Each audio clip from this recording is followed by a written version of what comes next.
I think there isn't a shortage of things that need to be done.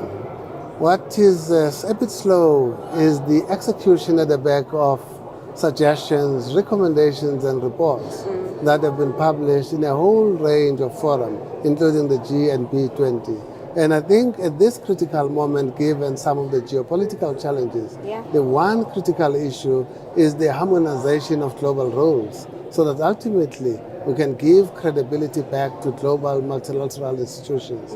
For Africa in particular, I think we need to focus on removing barriers to intra-Africa trade. The sooner we can get that done, I think the better the chance of Africa reclaiming its rightful place, ensuring that it can leverage its population and put itself seriously on a global platform. We can benefit from a faster movement, especially when it comes to ensuring that we remove as many barriers as possible.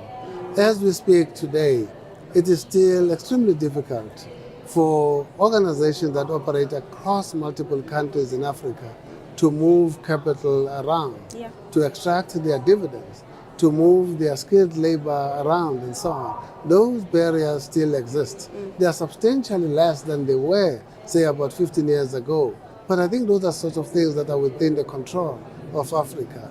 I think the more we can deal with issues that we can control, the faster the pace of implementation is going to be. The risk premium is huge. It does not only affect countries or governments, it affects corporates and banks, and that cost gets passed ultimately to the end consumer. So it is a costly exercise for the African continent to be bearing this load of a risk premium that is driven by perception and not by economic fundamentals. That does not mean that all of our economies and countries are working well.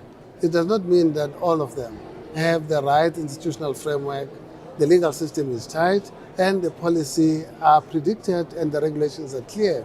Of course, there are countries that are more risky than others. Unfortunately, the generalization of Africa and the allocation of an additional risk premium across the board is destructive, reflects lack of appreciation of the differences and the nuances. And I think we need to speak up as Africans and urge the rating agencies to really understand the continents and attach risk based on the circumstances and the facts that pertain to that country and to a specific entity.